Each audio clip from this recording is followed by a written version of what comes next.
तो जय हिंद भाई आप सभी लोगों को। आज के इस वीडियो में हम लोग एक प्रैक्टिस सेट करने वाले हैं। उत्तर प्रदेश होमगार्ड सन 2026 में जो आपका एग्जाम होने वाला है आज से 10-15 दिन बाद, उसके लिए कंप्लीट प्रैक्टिस सेट होने वाला है। जैसा कि आपको रियल होमगार्ड वाले पेपर में जीके जीएस के क्वेश्चन देखने को मिलेंगे, history, polity, geography, science, UP GK से, वैसे मैंने इस प्रैक्टिस सेट में भी सारे सब्जेक्ट से क्वेश्चन करके डाले हुए हैं।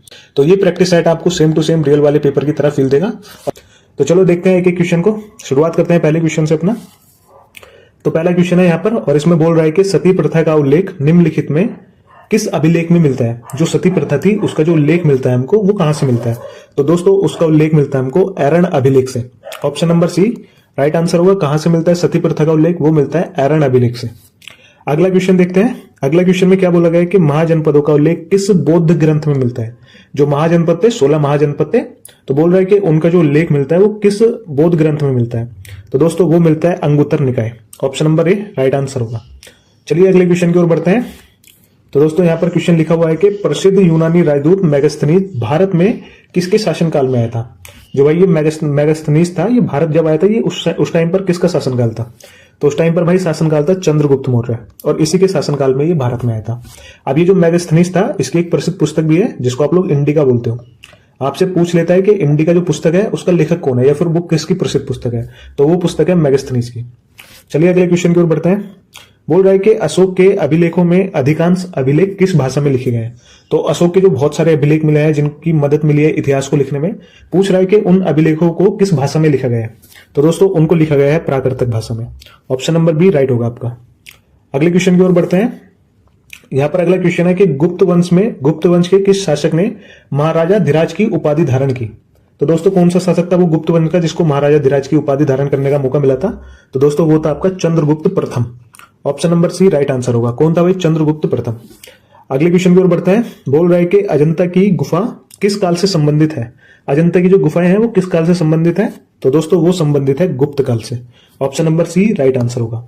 चलिए अगले क्वेश्चन की ओर बढ़ते हैं। दोस्तों क्वेश्चन है अगला, और इसमें बोल रहा है कि गुलामों का गुलाम किस शासक को कहा जाता है? तो दोस्तों गुलामों का गुलाम किसको कहा जाता है? वो कहा जाता है इल्तुतमिश को। तो ऑप्शन नंबर ए जो होगा वो राइट आंसर होगा। अगला क्वेश्चन की ओर बढ़ते हैं, और इसमें बोल रहा है कि निम्नलिखित में से किसके शासन में बाजार नियंत्रण प्रणाली लागू की गई थी? तो दोस्तों किसके शासन में की गई थी? तो दोस्तों वो की गई थी अलाउद्दीन खिलजी के शासन में। Option number B right answer होगा। अगले क्वेश्चन की ओर बढ़ते हैं।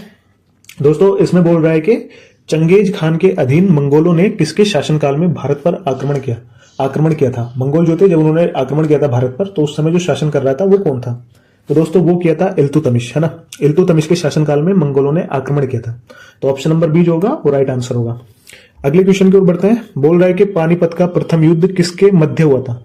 तो दोस्तों बड़ा ही फेमस युद्ध है पानीपत का, और बोल रहा है कि किस किस के मध्य हुआ था? तो आप सभी जानते हो ये हुआ था इब्राहिम लोधी और बाबर के बीच हुआ था, और इसमें जीत जो हुई थी वो बाबर की हुई थी, और यहीं से हमारी मुगल की स्थापना पड़ी थी, है ना, भारत में मुगल वंश की नींव इसी युद्ध के तहत पड़ी थी।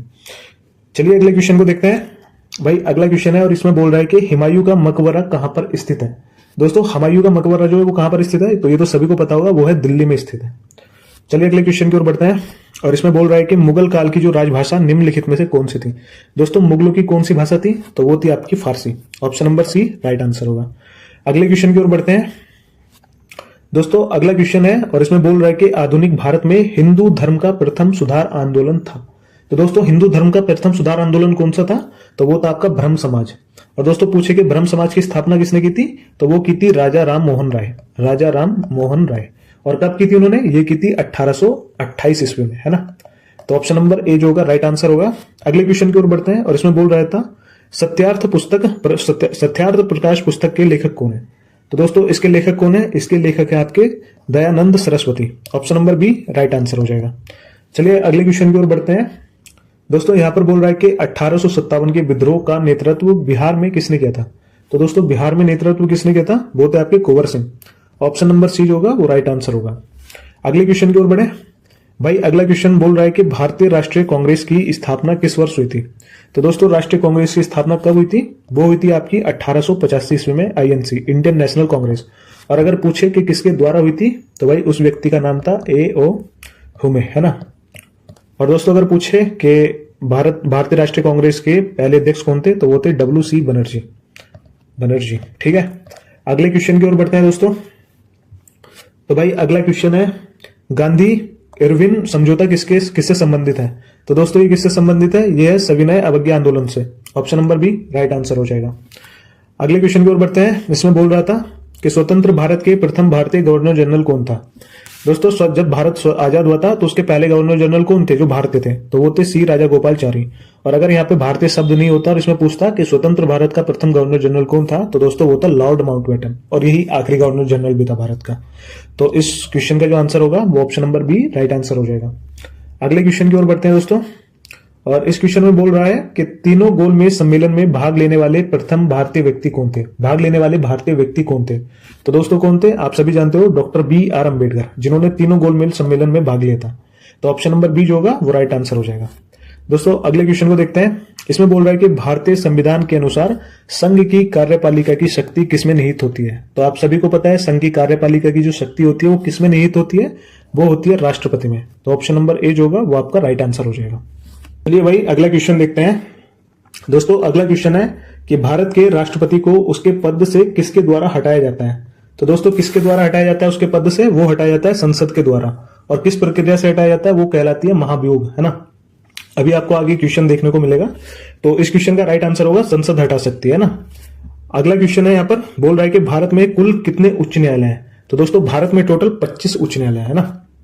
तो ऑप्शन नंबर बी जो होगा वो राइट आंसर हो जाएगा। अगला क्वेश्चन देखते हैं दोस्तों। अगला क्वेश्चन है कि उत्तर प्रदेश में विधानसभा में सदस्यों की संख्या कितनी है? तो आपको कई बार ये क्वेश्चन करा भी चुका हूं। तो दोस्तों वो संख्या आपकी 403। Option number B right answer होगा। विधानसभा में कितने सदस्यों की संख्या है? वो है 403। अगला क्वेश्चन देखते हैं। इसमें बोल रहा है कि राज्य विधानसभा का गठन संविधान में किस अनुच्छेद के अंतर आता है? दोस्तों एक राज्य में एक विधानसभा होगी, इसका जो प्रावधान किया गया है वो कौन से अनुच्छेद में है? तो दोस्तों वो प्रावधान है आर्टिकल 170। जब आप लोग राज्य की कार्यपालिका को पढ़ते हैं तो तब आप लोग इसको पढ़ोगे। तो आर्टिकल 170 प्रावधान करता है कि प्रत्येक राज्य में एक विधानसभा होगी। अगले क्वेश्चन को देखते हैं हम लोग। दोस्तों अगला क्वेश्चन है कि भारतीय संविधान के किस अनुच्छेद के अंतर्गत राष्ट्रपति पर महाभियोग लगाने का प्रावधान का उल्लेख किया गया है? अब ये जो महाभियोग है इसके तहत ही, इस प्रक्रिया के तहत ही बेसिकली राष्ट्रपति को उसके पद से हटाया जा सकता है। बोल रहा है कि इस प्रक्रिया का जो प्रावधान दिया गया है वो किस आर्टिकल में है? तो दोस्तों राष्ट्रपति पर जो महाभियोग की प्रक्रिया का प्रावधान है वो है आर्टिकल 61। तो ऑप्शन नंबर ए जो होगा वो राइट आंसर हो जाएगा। दोस्तों अगले क्वेश्चन की ओर बढ़ते हैं, और इसमें बोल रहा है कि संविधान के किस अनुच्छेद द्वारा संसद की संयुक्त बैठक का प्रावधान किया गया है? तो दोस्तों संयुक्त बैठक का प्रावधान कौन सा अनुच्छेद करता है? वो करता है आर्टिकल 108। तो option number A right answer हो जाएगा। अगले क्वेश्चन की ओर बढ़ते हैं। यहाँ पर अगला क्वेश्चन है धन विधेयक भारतीय संविधान के किस अनुच्छेद के अंतर्गत परिभाषित किया जाता है? तो दोस्तों धन विधेयक किस अनुच्छेद के अंतर्गत पढ़ते हैं हम लोग? आर्टिकल 110। तो option number B right answer होगा। अगर आपसे कभी ये पूछे कि एक विधेयक धन विधेयक कब होगा, इसको कौन परिभाषित करता है? तो दोस्तों वो करता है लोकसभा का अध्यक्ष, है ना। तो आपको ये याद रखना है, लोकसभा का अध्यक्ष डिसाइड करेगा कि वो एक धन विधेयक होगा। चलिए अगले क्वेश्चन की ओर बढ़ते हैं, और अगला क्वेश्चन है कि संविधान के किस अनुच्छेद के आधार पर वित्तीय आपातकाल की घोषणा राष्ट्रपति द्वारा की जाती है? तो दोस्तों वित्तीय आपातकाल को हम लोग कौन से अनुच्छेद में पढ़ते हैं? वो पढ़ते हैं हम लोग अनुच्छेद 360। इसमें हम लोग पढ़ते हैं वित्तीय आपातकाल। और दोस्तों 352 में हम लोग कौन सा आपातकाल पढ़ते हैं? वो पढ़ते हैं राष्ट्रीय आपातकाल। जब हमारे भारत में युद्ध से संबंधित गतिविधियां दिखाई देती है तब ये आपातकाल लगता है ना। और दोस्तों आर्टिकल 356 में हम लोग पढ़ते हैं राज्यों में राष्ट्रपति शासन। प्रत्येक राज्य में राष्ट्रपति शासन लगाया जा सकता है। और दोस्तों आर्टिकल 359 जो है इसमें बेसिकली ये बोला गया है कि आपके जो मौलिक अधिकार हैं उनको छोड़ करके सभी को रद्द किया जाएगा, है ना, जितने मौलिक अधिकार है। चलिए अगले क्वेश्चन की ओर बढ़ते हैं। तो इस क्वेश्चन का आंसर था 360 में प्रावधान है कि वित्तीय आपातकाल की घोषणा होगी। अगले क्वेश्चन को देखते हैं। अगला क्वेश्चन है मौलिक अधिकारों के अंतर्गत कौन सा अनुच्छेद बच्चों के शोषण से संबंधित है? दोस्तों कौन सा अनुच्छेद है? हम लोग पढ़ते हैं अनुच्छेद 24 को, बच्चों से शोषण से संबंधित। तो आर्टिकल कौन सा है? आर्टिकल 24। तो option number D right answer हो जाएगा। अगला क्वेश्चन है, और इसमें बोल रहा है कि भारतीय संविधान के किस अनुच्छेद के अंतर्गत निर्वाचन आयोग का गठन किया गया था? तो ये बेसिकली अभी रिसेंटली यूपीएससी के पेपर में भी ये क्वेश्चन आया हुआ था। तो बोल रहा है कि भारत का निर्वाचन आयोग किस आर्टिकल के अंतर्गत आता है? तो वो आता है आर्टिकल 324। ऑप्शन नंबर ए बिल्कुल राइट आंसर होगा। चलिए अगले क्वेश्चन की ओर बढ़ते हैं, और अगले क्वेश्चन में क्या बोला गया है दोस्तों? इसमें बोला गया कि भारतीय संविधान का कौन सा अनुच्छेद समान नागरिक संहिता यूसीसी का प्रावधान करता है? तो दोस्तों वो करता है अनुच्छेद 44, आर्टिकल 44 समान नागरिक संहिता। तो ऑप्शन नंबर बी जो होगा वो राइट आंसर हो जाएगा। अगला क्वेश्चन दे रखा है, यहाँ पर बोल रहा है कि भारतीय संविधान का कौन सा अनुच्छेद अस्पृश्यता के उन्मूलन का प्रावधान करता है? तो दोस्तों छुआछूत में आप लोग देखते हो कौन सा आर्टिकल है, वो है आर्टिकल नंबर 17, जिसमें बोला गया है छुआछूत का अंत या फिर अस्पृश्यता का अंत। तो आर्टिकल 17 आप लोग पढ़ते हो, option number A right answer हो जाएगा। अगले क्वेश्चन की ओर बढ़ते हैं दोस्तों। इसमें पूछ रहा है कि भारतीय संविधान के किस अनुच्छेद में राज्य के नीति निर्देशक तत्वों का उल्लेख किया गया है। मतलब डीपीएसपी जो आप लोग पढ़ते हो वो किस अनुच्छेद के अंतर्गत पढ़ते हो, तो वो पढ़ते हो आप लोग 36 से लेके 51 तक। और इसको कब पढ़ते हो आप लोग, भाग नंबर 4 में, है ना। भाग नंबर 4 में आप लोग पढ़ते हो राज्य के नीति निर्देशक तत्व। तो option number C right answer हो जाएगा। अगला क्वेश्चन देखते हैं। इसमें बोल रहा है कि भारतीय संविधान के किस भाग में कल्याणकारी राज्य का विचार है। तो दोस्तों ये आप लोग इसी में पढ़ते हो, राज्य के नीति निर्देशक तत्व में। तो option number B right answer हो जाएगा। चलिए अगला क्वेश्चन देखते हैं। अगला क्वेश्चन दे रखा है, भारतीय संविधान की किस अनुसूची में राज्यसभा के लिए सीटों का आवंटन प्रावधान किया गया है। तो कौन सी अनुसूची में किया गया है, वो किया गया है चौथी अनुसूची में। तो ऑप्शन नंबर ए बिल्कुल राइट आंसर होगा। अगला क्वेश्चन देखते हैं दोस्तों। इसमें बोल रहा है कि भारतीय संविधान में मौलिक अधिकारों की अवधारणा किस देश से ली गई है। तो दोस्तों मौलिक अधिकारों की जो अवधारणा ली गई है वो किस देश से ली गई है, वो ली गई है यूएसए यानी कि अमेरिका से। और किस भाग में हम लोग पढ़ते हैं मौलिक अधिकारों को, वो पढ़ते हैं भाग नंबर 3 में। तो ऑप्शन नंबर ए बिल्कुल राइट आंसर हो जाएगा। चलिए अगला क्वेश्चन देखते हैं। इसमें बोला गया है भारतीय संविधान में मौलिक कर्तव्यों की अवधारणा किस देश से ली गई है। तो इन दोनों क्वेश्चन को एक साथ इसलिए रखा ताकि आप लोग थोड़े से कंफ्यूज हो। एक होता है मौलिक अधिकार और एक मौलिक कर्तव्य। तो मौलिक अधिकारों को कहां से लिया गया है दोस्तों, वो लिया गया है यूएसए यानी कि अमेरिका से। और ये जो मौलिक कर्तव्य होते हैं इनको कहां से लिया गया है दोस्तों, इनको लिया गया है रूस से। तो ऑप्शन नंबर बी जो होगा वो आप लोग का राइट आंसर होगा। और ये मौलिक कर्तव्य कौन से भाग में है दोस्तों, मौलिक अधिकार कौन से भाग में थे, वो तो भाग नंबर 3, ये है भाग नंबर 4A में। तो भाग नंबर 4A में आप लोग मौलिक कर्तव्य को पढ़ते हो और इनकी अवधारणा ली गई है रूस से। चलिए अगला क्वेश्चन देखते हैं। इसमें बोल रहा है भारतीय संविधान का कौन सा भाग नागरिकता से संबंधित है। दोस्तों भाग नंबर 2 आप लोग पढ़ते हो नागरिकता से संबंधित। तो ऑप्शन नंबर ए बिल्कुल राइट आंसर हो जाएगा। चलिए अगला क्वेश्चन देखते हैं हम लोग। दोस्तों अगला क्वेश्चन है, संविधान सभा की प्रथम बैठक किस वर्ष आयोजित की गई थी। तो दोस्तों पहली बैठक कब हुई थी संविधान सभा की, कई बार बता चुका हूं, वो हुई थी 9 दिसंबर 1946 को। 9 दिसंबर 1946 को। और दोस्तों ये तो थी पहली बैठक। और अगर आपसे पूछेगा कि लास्ट बैठक कब हुई थी, तो दोस्तों लास्ट बैठक आपकी हुई थी 24 जनवरी 1950 को। तो दोस्तों ये तो हुई थी आपकी लास्ट बैठक और ये हुई थी पहली बैठक। तो ऑप्शन नंबर ए जो होगा वो राइट आंसर होगा। अगला क्वेश्चन देखते हैं। इसमें बोल रहा है कि भारतीय संविधान के किस अनुच्छेद के अंतर्गत वित्त आयोग के गठन का प्रावधान किया गया है। दोस्तों किस अनुच्छेद के अंतर्गत वित्त आयोग का गठन किया जाता है, तो वो किया जाता है आर्टिकल 280 के तहत। तो ऑप्शन नंबर सी जो होगा वो आप लोग का राइट आंसर हो जाएगा। चलिए अगला क्वेश्चन देखते हैं दोस्तों हम लोग। अगले क्वेश्चन में क्या बोला गया है, भारत के महान्यायवादी की नियुक्ति किससे संबंधित कौन सा अनुच्छेद है। दोस्तों कौन से अनुच्छेद में हम लोग महान्यायवादी की नियुक्ति के बारे में पढ़ते हैं, तो वो है अनुच्छेद नंबर 76। और दोस्तों इसकी नियुक्ति किसके द्वारा की जाती है, वो की जाती है राष्ट्रपति के द्वारा। राष्ट्रपति के द्वारा महान्यायवादी की नियुक्ति की जाती है और आर्टिकल 76 के तहत। चलिए अगला क्वेश्चन देखते हैं दोस्तों। भारतीय संविधान में कौन सा अनुच्छेद भारत के राष्ट्रपति द्वारा अध्यादेश जारी करने की शक्ति का प्रावधान करता है। तो दोस्तों कौन सा अनुच्छेद करता है, आर्टिकल नंबर 123। तो ऑप्शन नंबर ए जो होगा वो आप लोग का राइट आंसर हो जाएगा। चलिए दोस्तों अगला क्वेश्चन देखते हैं हम लोग। दोस्तों अगला क्वेश्चन है, भारतीय संविधान के किस अनुच्छेद में प्रेस की स्वतंत्रता का प्रावधान किया गया है। तो दोस्तों ये किया गया आप लोग का आर्टिकल 19 का सब क्लोज है। तो ऑप्शन नंबर ए जो होगा राइट आंसर होगा। बेसिकली इसमें स्वतंत्रता के बहुत सारे वो दिए गए हैं, जैसे 19 का ए दिया गया है प्रेस की स्वतंत्रता, 19 का 2, इस तरीके से आपके टोटल 6 अधिकारों को दिया गया है, जिसमें घूमने फिरने का अधिकार, बसने का अधिकार, ये सभी शामिल है। चलिए अगला क्वेश्चन देखते हैं दोस्तों। इसमें बोला गया है, निम्न में से कौन सा अनुच्छेद राज्य सरकारों को ग्राम पंचायतों का गठन का प्रावधान देता है। तो दोस्तों ग्राम पंचायतों का गठन आप लोग कौन से आर्टिकल में पढ़ते हो, तो वो पढ़ते हो आर्टिकल 14। तो ऑप्शन नंबर सी जो होगा वो आप लोग का राइट आंसर हो जाएगा। चलिए अगले क्वेश्चन को देखते हैं हम लोग। अगला क्वेश्चन दे रखा है कि भारत का क्षेत्रफल जो है वो विश्व के कुल भौगोलिक क्षेत्रफल का कितना है। तो दोस्तों कुल भौगोलिक क्षेत्रफल का कितना हिस्सा है भारत, तो वो है आपका 2.4%। ऑप्शन नंबर ए जो होगा वो राइट आंसर हो जाएगा। अगला क्वेश्चन देखते हैं, निम्न में से भारत का कौन सा राज्य सर्वाधिक लंबी तट रेखा वाला राज्य है। तो दोस्तों किस राज्य की जो तटीय रेखा है वो सबसे लंबी है, तो दोस्तों वो है गुजरात की रेखा। तो option number A right answer होगा। दोस्तों अगर आपसे पूछे कि कौन से राज्य की सबसे छोटी तटीय रेखा है, तो वो है आपका गोवा।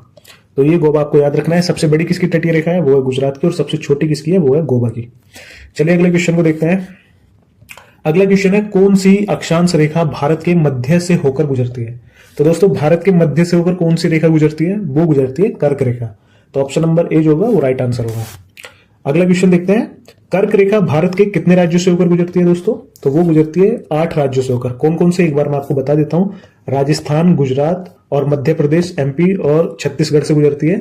छत्तीसगढ़ और गुजरती है भाई झारखंड से, झारखंड और त्रिपुरा और मिजोरम, त्रिपुरा और मिजोरम, मिजोरम। ओके, देख 3 4 1 2 3 4 5 6 7 8। तो दोस्तों 8 राज्यों से होकर तटीय रेखा आपकी गुजरती है। चलिए अगला क्वेश्चन देखते हैं हम लोग। अगला क्वेश्चन है दोस्तों, नाथुला दर्रा भारत के किस राज्य में स्थित है? तो दोस्तों नाथुला दर्रा कौन से राज्य में स्थित है? वो है सिक्किम में स्थित है आपका। तो ऑप्शन नंबर ए जो होगा वो आपका राइट आंसर हो जाएगा।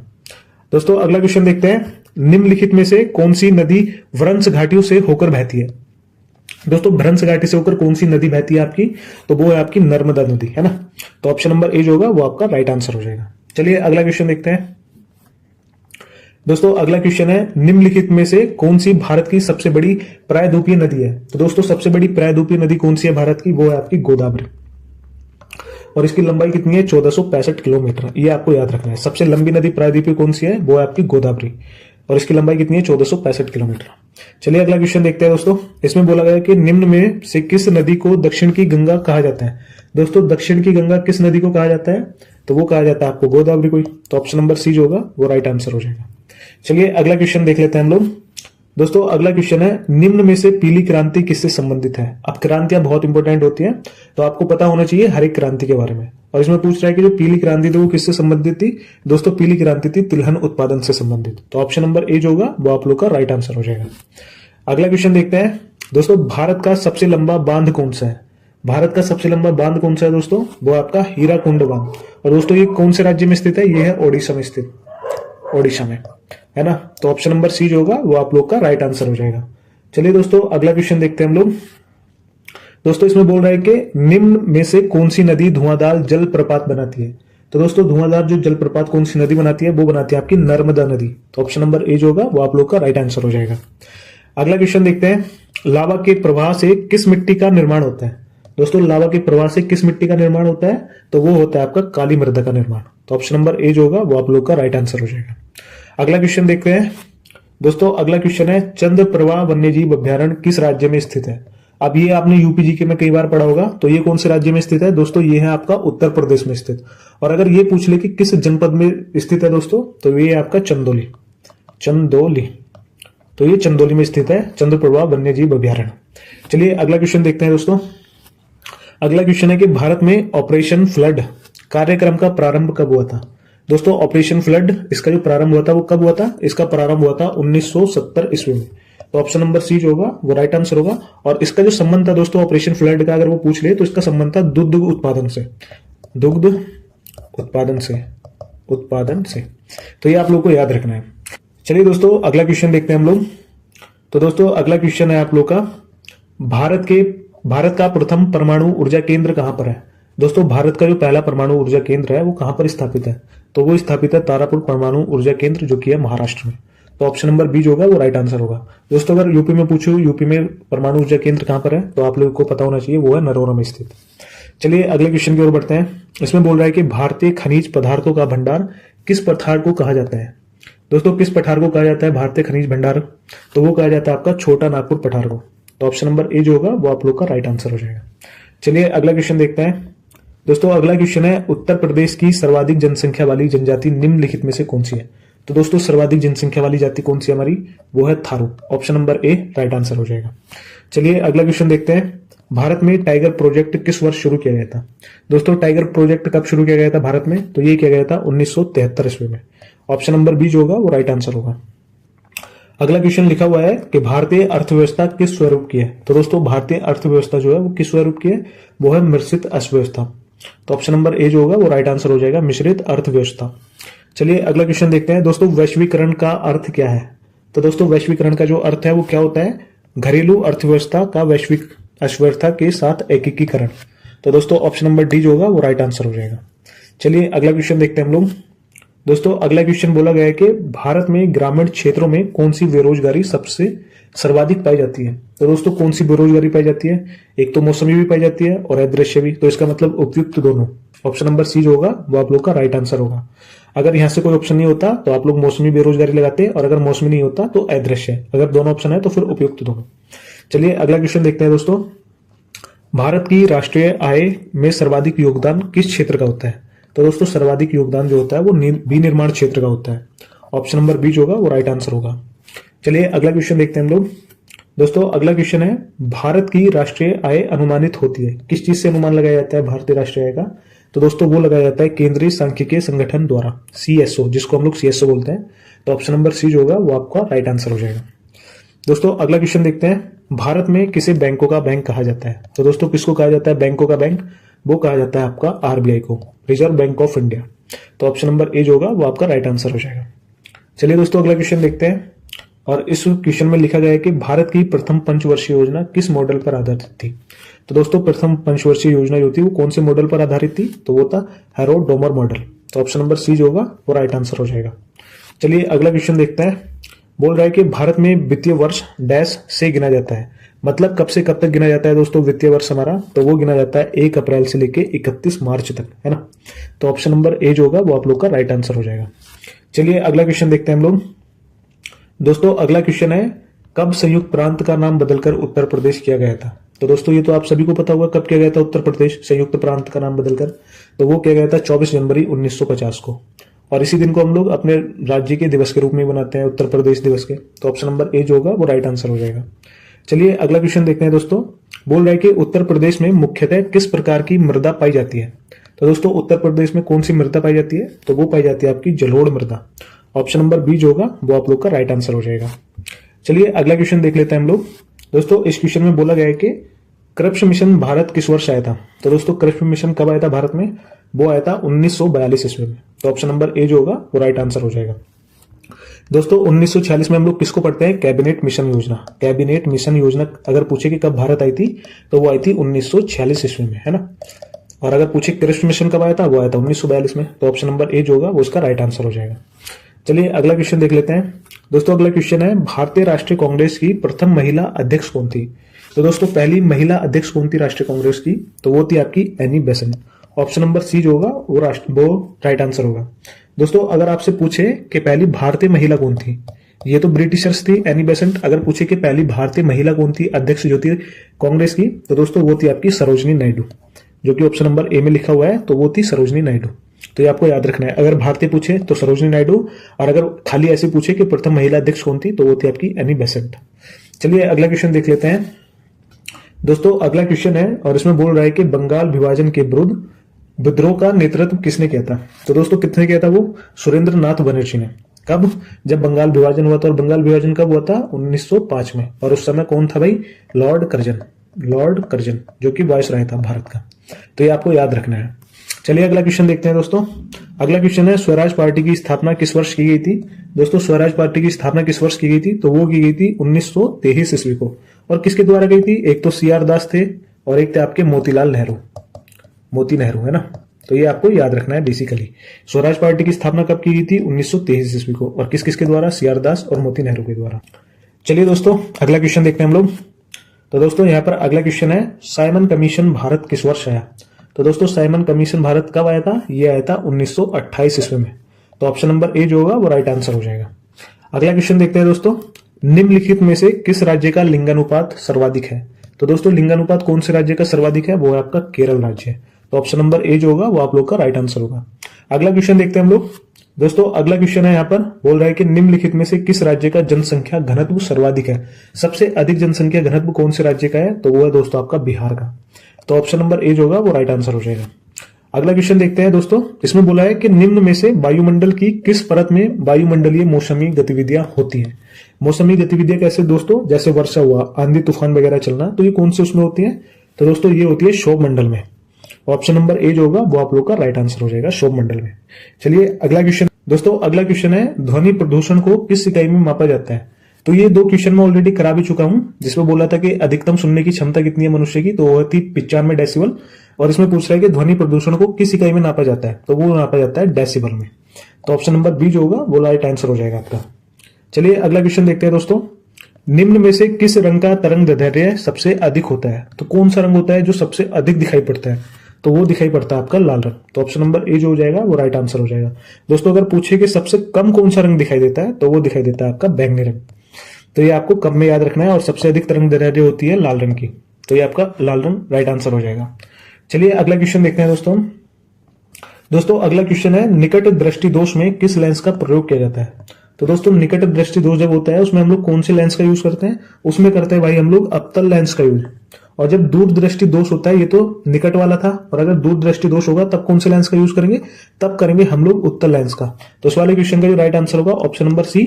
आप लोग याद रखना, निकट में करते हैं अवतल लेंस का प्रयोग, और जब दूर का दृष्टि दोष होता है दूर वाला, उसमें करते हैं उत्तल लेंस का प्रयोग। ठीक है, तो इतनी चीज समझ आई। चलिए अगले क्वेश्चन की ओर बढ़ते हैं। दोस्तों इसमें बोल रहा है कि निम्न में से कौन से अम्ल को विटामिन सी के रूप में जाना जाता है? तो दोस्तों विटामिन सी के रूप में कौन से अम्ल को जानते हैं हम लोग? वो जानते हैं एस्कार्बोलिक अम्ल को। तो ऑप्शन नंबर ए जो होगा आप लोग का राइट आंसर हो जाएगा। चलिए दोस्तों अगले क्वेश्चन की ओर बढ़ते हैं।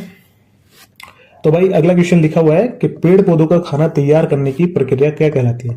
पेड़ पौधों का खाना जो तैयार करने की प्रक्रिया, उसको हम लोग क्या कहते हैं? प्रकाश संश्लेषण के नाम से जानते हैं। पर इसको हम लोग किस नाम से और जानते हैं? वो जानते हैं फोटोसिंथेसिस, प्रकाश संश्लेषण के नाम से जानते हैं।